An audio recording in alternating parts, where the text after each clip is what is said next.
This is Gary with MacMost.com. On this episode, let's take a look at using the Faces feature in Photos. When talking about photos to other people, I'm surprised that so many people aren't using the Faces feature. Faces feature is easy to set up, and once you do, it can be very useful. So here I am in Photos, and I just have my Photos library brought up here in Years View. And if I look on the left side here, under Albums, I'll see Faces. And if I select it, you can see in this Photos library I haven't yet used Faces. So it's got this introductory screen. And I can press the blue button to get started. So when I start, I've got nothing here in Faces.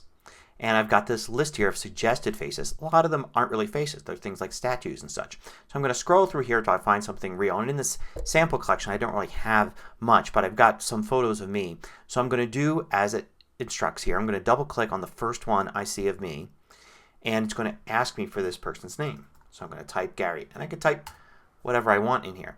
And now it shows me the photo and it circles the face, and it's basically going to allow me to add and continue, or I can reject it. And by rejecting it I would just click once and it would change to not Gary. Click again and it changes to the check mark. But I'm going to add and continue. And then it's going to show me some other photos. And it's going to say, well, here's another one. Let's add that and continue. So it's basically going through my photos and adding more photos of me based on the growing amount of photo information. So every time I add a photo of me, it's learning a little bit more about my face, and it may find me in other photos. So it takes me back to this interface here, and it shows me I've got one face that's recognized, and it also shows me suggested faces it finds in other photos. And I can see here that there's one that is me, but it hasn't been added here. So let's get back to that. Instead, let's go to my dog Jack here and let's add him. So I'm going to double click there and add Jack, and I'll hit done. And now Jack's added in there. So I can now have two here, and you can continue to add some, and I don't really have any more here in this sample set that are real people. These are just people that are in the background of photos or in some clip art and things like that. So I can take this photo if I want to and drag it here to add that one. So for you this might be a really long list of faces, but it's really easy to get through because you can just drag and drop into your collection of faces. And if you find a face here that doesn't have a faces collection up here, you just double click on it to create it.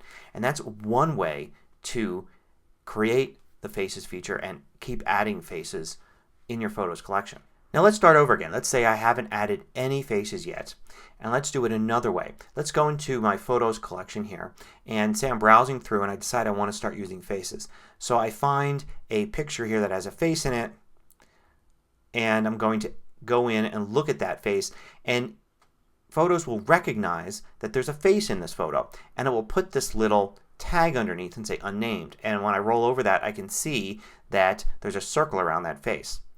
So what I can do here is I can click on it and add a name. Once I've done that, it has now created this face in the Faces collection. So when I go here to Faces, instead of showing me that intro screen, sure enough it has created that one.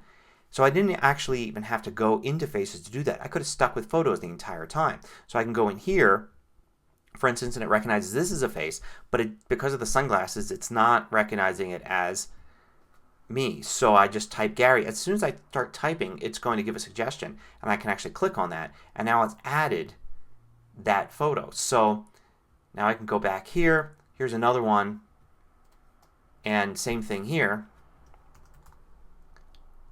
Great. So now let's go to Faces, and I can go in here and I can see me, and when I double click on that it's going to give me basically what is a photo album of all the photos that have been marked with my face in them.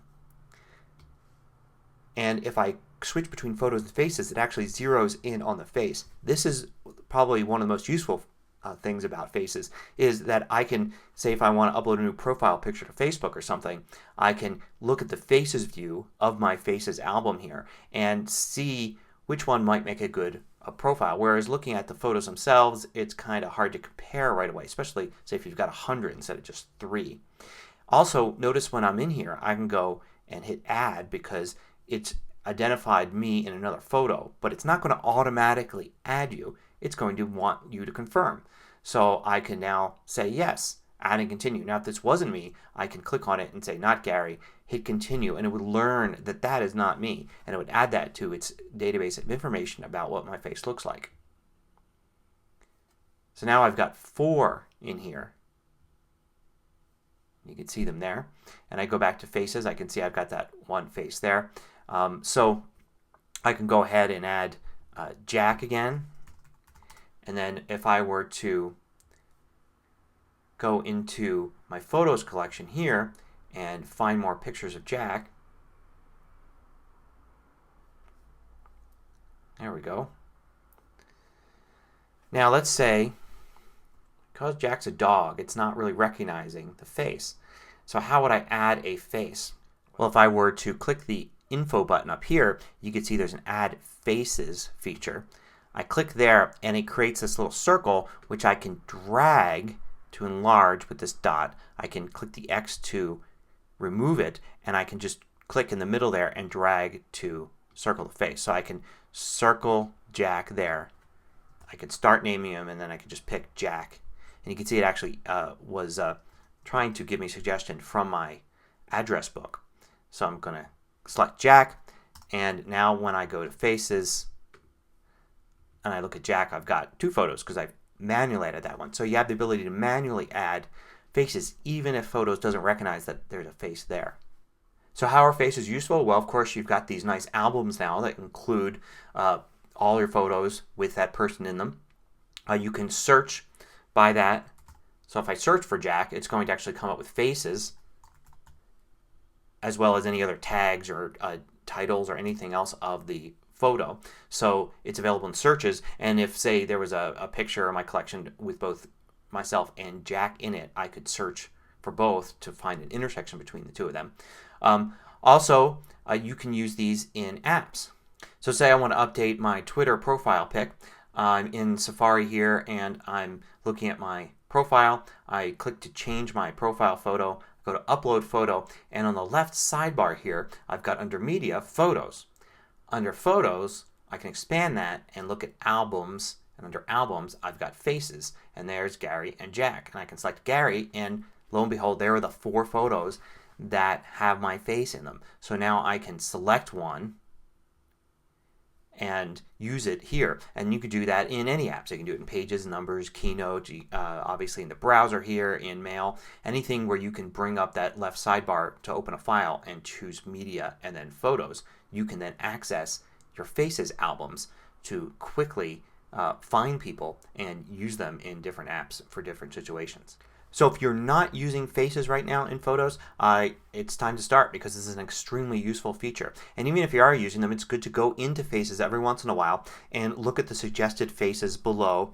Go into a Faces section here, and then if there are more to be added, it'll come up here with the button there to add more faces and kind of clean things up, because you're always adding new photos. And you want to make sure you tie those faces in those new photos to the faces in the old photos and create these very useful Faces albums in the Photos app.